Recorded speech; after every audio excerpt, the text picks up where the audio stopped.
5 kali Bapak bilang hati-hati. Ada apa hati-hati ini? Saya lawyer, Pak. Hati-hati. Iya. Saya hitung 5 kali bilang hati-hati. Itu diatur dalam Yang perkara. nggak hati-hati itu maksudnya apa? Yang jelas. Tentu harus hati-hati. Karena Bapak sampaikan sesuatu hal yang tidak sesuai gitu loh. Nah, oleh karena itu saya nggak mau berdebat kusir. Karena ini kan akhirnya nanti... Saya selalu dengan undang-undang yang saya sampaikan kusir. Yang debat kusir itu kan tidak menyampaikan, tidak ada dasar hukumnya. Itu yang debat kusir. Ya, sampaikan. Penyelidikan itu disampaikan dalam Perkaba 1 tahun 2022.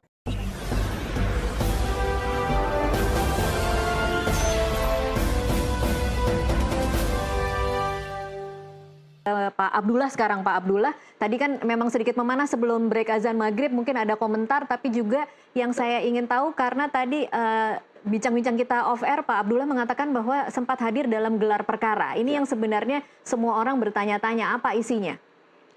Oke, jadi begini, kemarin itu dilakukan gelar perkara khusus, yaitu karena permohonan dari kami, yang mana hanya kami diundang untuk gelar perkara khusus.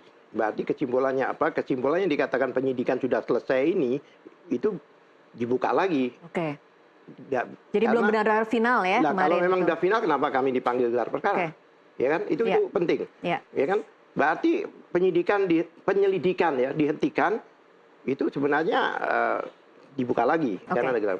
Di gelar perkara itu agak menarik ya. Hampir semua unit di kepolisian itu ada Irwasum, ada kebagian hukum, ada Wasidik itu sendiri, kemudian ada Propam, ada banyak, ada puluhan lah polisi di situ gitu.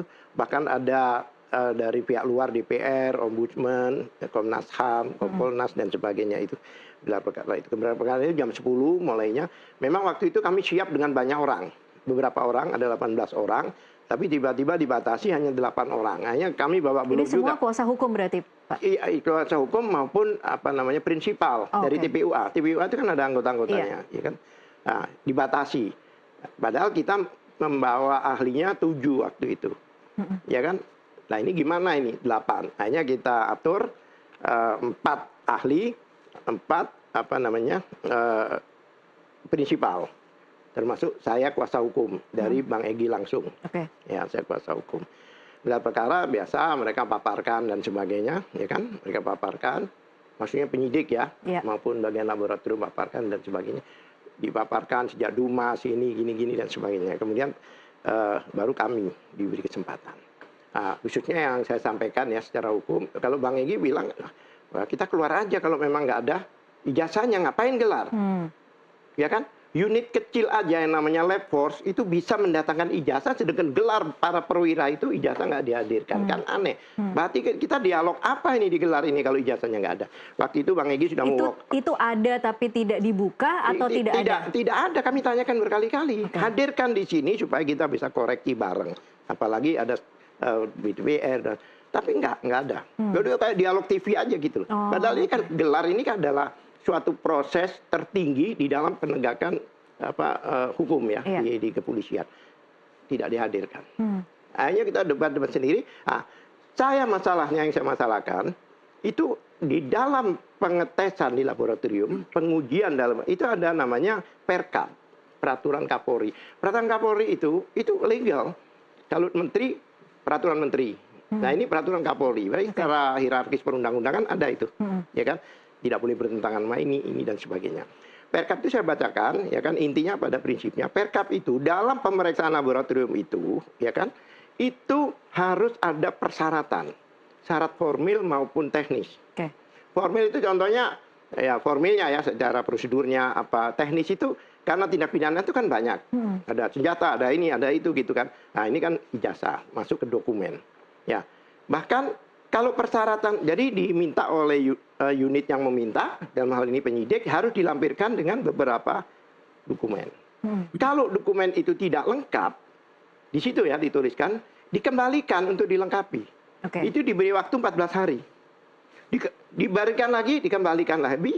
Kalau masih tidak lengkap, dikembalikan, tidak diperiksa.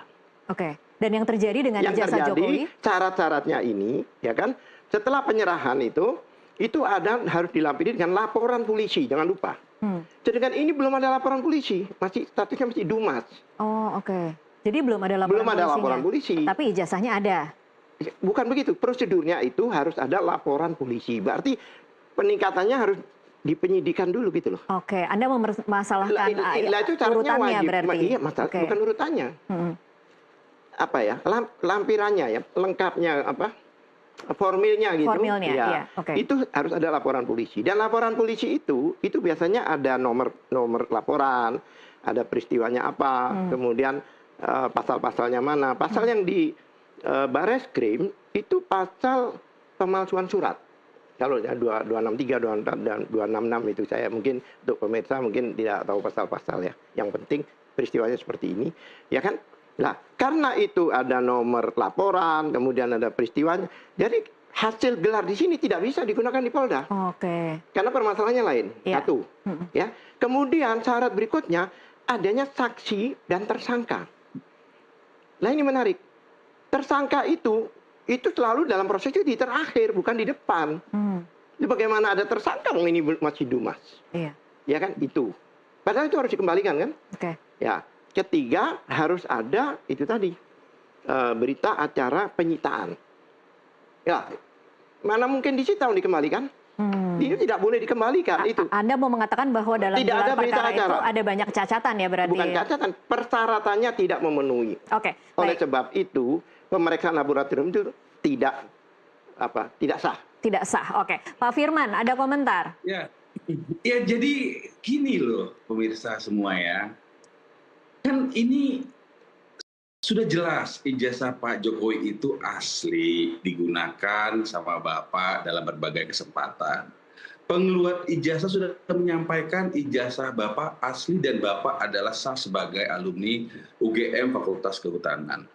Jangan dipaksakan itu menjadi ada pemalsuan. Ya, ini dulu nih. Jadi yang disampaikan sama Pak Abdullah, mohon maaf nih Pak Abdullah, itu penyesatan. Lah wong ini asli, kok dipaksakan prosesnya seakan-akan ada tindak pidana? Yang ingin saya sampaikan, ketika itu memang ada pengaduan dan tidak ada unsurnya dan dihentikan, ya selesai. Kenapa harus dipaksakan ini menjadi, ya lihat ini seperti ini dan sebagainya, ada perkap. Yang disampaikan perkap pun adalah perkap mengenai penyidikan. Yang mana hari ini kita sampaikan dalam proses penyidikan, Bapak tadi disita ijazah aslinya. Jadi kenapa harus jadi pusing muter-muter gitu loh. Jadi intinya itu sudah dihentikan, tidak ada unsurnya. Ya. Dan Pak, itu iya. sudah disampaikan, walaupun ada gelar khusus segala macam itu adalah dalam rangka untuk membuat ini terang. Tidak ada proses yang salah pada proses kemarin. Oke. Tidak ada prosedur yang dilanggar. Ya, Semua tadi disampaikan, semua hadir, baik penyidik, baik pengawas, baik Kompolnas dan sebagainya. Ini tidak ada yang salah. Baik. Sehingga saya sampaikan supaya ini lurus kepada masyarakat. Iya. Dan saya sampaikan hati-hati kita dalam, jangan sampai ada nanti ujaran-ujaran lain yang akhirnya menyesatkan. Saya hanya menyampaikan hari ini adalah fokus kepada laporan dugaan fitnah. Baik, Pak Firman, saya kasih kesempatan dulu ke Pak Abdullah ingin menanggapi. Iya, kan begini, kalau memang sudah dihentikan, kenapa ada gelar perkara? Tolong dijawab, Pak. Ya tanya penyidik. Kan Karena kalau itu- Bapak katakan bahwa itu penyelidikan sudah dihentikan, Tidak ada. kenapa ada gelar perkara? Itu pertanyaan saya. Satu. Ya kan, kedua, kenapa ijazah itu belum diumumkan sudah dikembalikan? Mana aturannya? Karena ijazah itu kan disampaikan dalam proses penyidikan ini, penyelidikan kemarin, itu kan kita serahkan secara baik-baik. Oke. Kalau berarti penyelidikan beda, diatur di mana? Tidak ada, pemeriksaan itu hanya diatur. Sudah disampaikan oleh penyidik. Nah, Ada artinya kalau memang ada aturan, kalau dalam penyelidikan tidak perlu penyitaan, kan ada aturannya. Aturannya Tidak di ada. mana? kabar dalam proses penyelidikan dibolehkan. Pak, ini untuk melakukan- penegakan hukum, Pak. Due process of law ini. Nggak bisa begitu aja dikembalikan, nggak dipinjam. Oke lah, kalau itu barang motor contohnya, yang digunakan untuk mencari rezeki, boleh dipinjam pakai, itu pun ada pinjam pakai. Ini ijazah disimpan dari Polri, dikembalikan, bahkan pada waktu diumumkan ke wartawan, tidak ditunjukkan. Sekarang kalau yang lain kenapa? Narkoba ditunjukkan, pernah nggak ada? Oh ini foto narkobanya, terus senjata api, ini foto senjata apinya, ini foto pedangnya, nggak pernah. Aslinya, kenapa? Mungkin takut dicek oleh wartawan, bener nggak ini? Itu mungkin. Dan ijazah ditampilkan di layar tuh, itu berlipat, Mbak. Fotokopi berlipat lagi, ini penegakan hukum, bukan bercanda. Terus 5 kali Bapak bilang hati-hati. Ada apa hati-hati ini? Saya lawyer, Pak. Hati-hati. Saya hitung 5 kali bilang hati-hati. Itu diatur dalam perkara. Ya nggak hati-hati itu maksudnya apa yang jelas?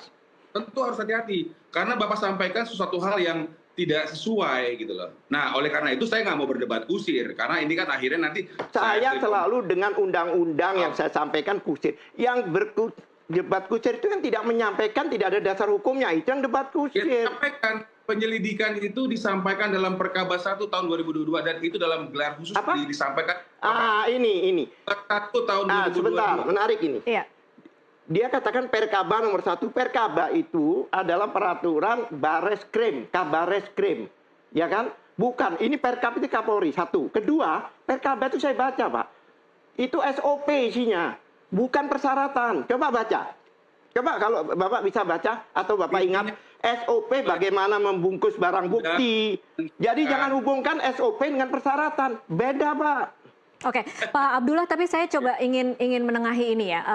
Apa yang dikeluhkan oleh Pak Abdullah ini adalah sesuatu yang bisa dijawab oleh pihak kepolisian.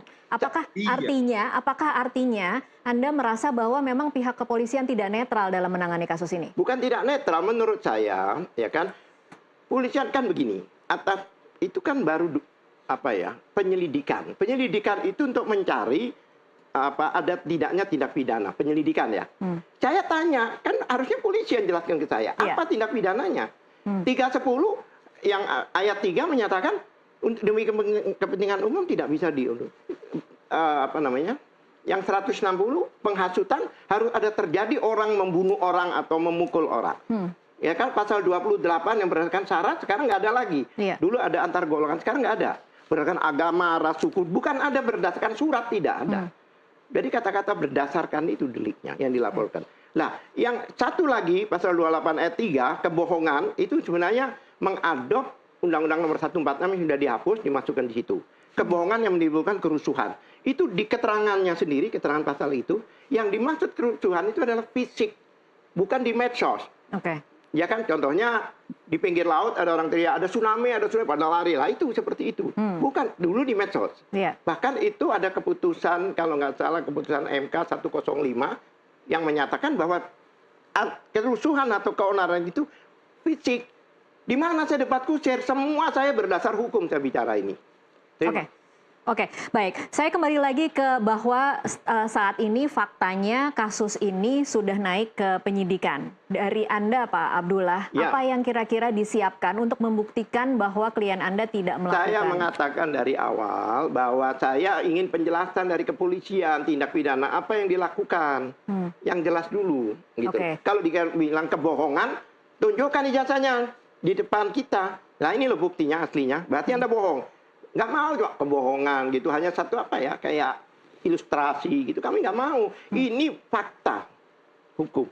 Kalau dikatakan kebohongan, kalau dikatakan penghasutan, kita juga harus tahu siapa yang dihancurkan, siapa. Jadi penghasutan itu harus ada orang melakukan tindak pidana lain gara-gara dihasut itu. Itu jelas. Saya ke Pak Firman lagi, Pak Firman.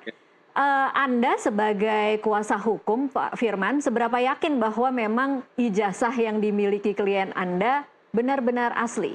Kalau melihat perkembangan laporan-laporan yang masuk saat ini. Ya, tentu asli. Si pengeluar ijazah sudah menyampaikan secara tegas dan... Itu kan hanya pengakuan ya, Pak Firman. Kalau bukti-bukti yang mungkin Anda lihat sendiri, apa yang meyakinkan Anda bahwa ijazah itu asli? Saya melihat ijazah asli Bapak Jokowi secara berkali-kali dalam beberapa kesempatan. Kemudian pastinya Pak Firman juga menerima kan bagaimana laporan-laporan yang diungkapkan oleh para terlapor yang ada saat ini yang mencoba membuktikan bahwa itu berbeda dengan ijazah-ijazah yang dikeluarkan di tahun 85 itu. Oh, saya nggak bisa komentarin itu karena itu menurut kami adalah dugaan fitnah dan pencemaran nama baik itu sendiri. Gitu loh.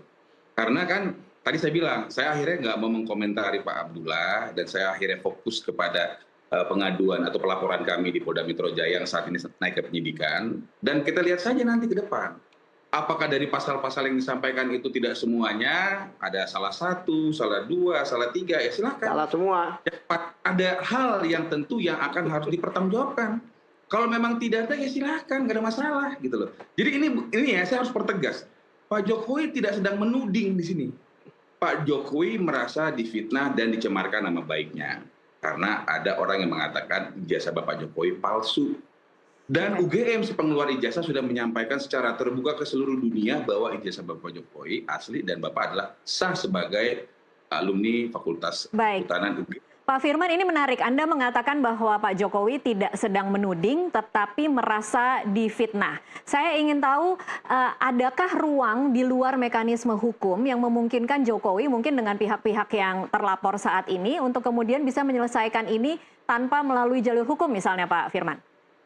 Tidak ada. Karena kenapa kita memilih jalur hukum? Karena sudah 2,5 tahun lebih ya kalau nggak salah ya. Tidak memiliki dasar menuding. Dan ini pastinya akan membuat chaos. Tapi kalau ada 12 nama yang jadi terlapor, artinya memang menuding balik dong ya? Oh enggak, itu salah itu. Enggak ada menuding balik. Dalam pemeriksaan, seseorang yang menyampaikan sesuatu hal yang tidak benar harus berurusan dengan hukum.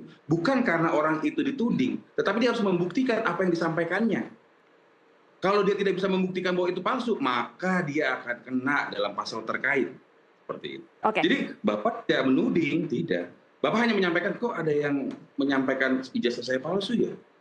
Loh, kok ini terus-terus? Loh, kok ini ada ini dan sebagainya kok? Nah, kita berikan bukti awal. Bukti awal itu cukup. Dan akhirnya naik ke penyidikan, ada peristiwa pidananya. Baik. Dan oleh karena itu penyidik melakukan ya penelusuran lebih lanjut terhadap hal ini. Kita tinggal tunggu aja berapa hari ini ke depan, siapa yang akan menjadi tersangka.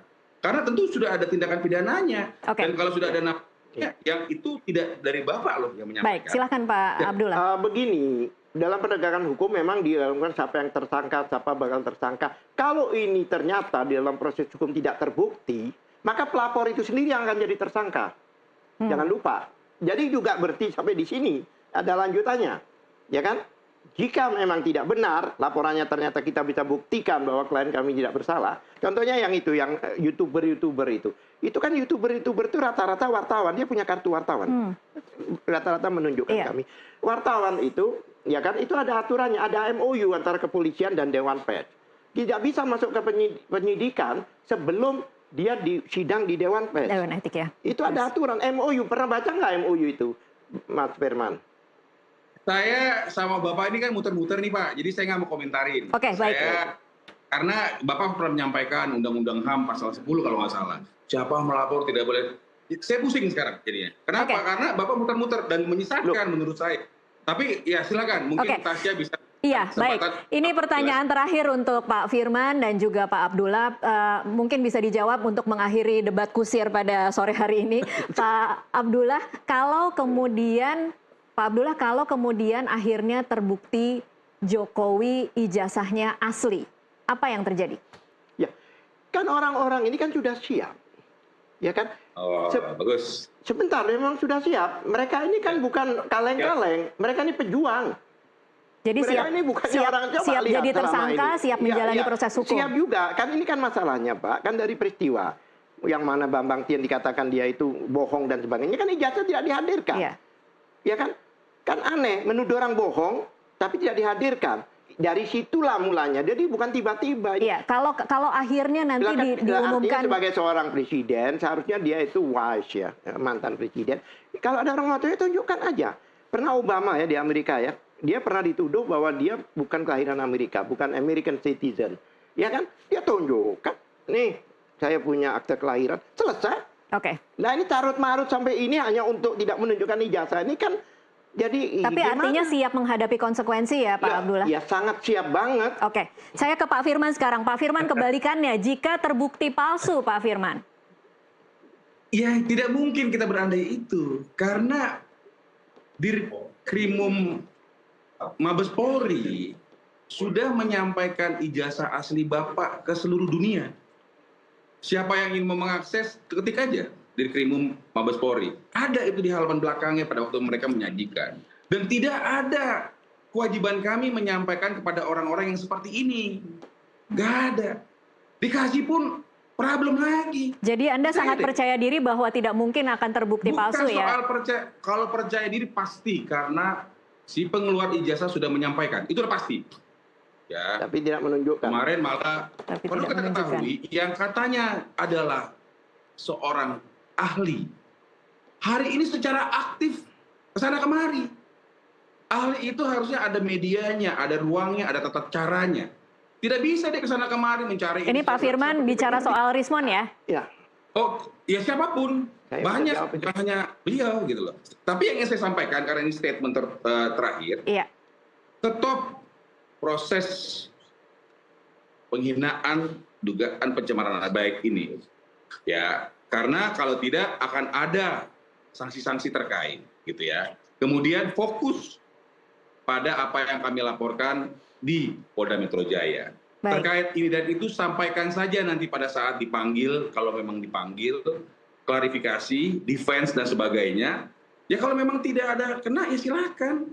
Kita juga tidak ada pusing ke situ, tapi saya mau menyampaikan bahwa Bapak, saya lihat sendiri ijazah asli Bapak sudah diverifikasi, diklarifikasi, dikonfirmasi oleh UGM, KPUD dan sebagainya.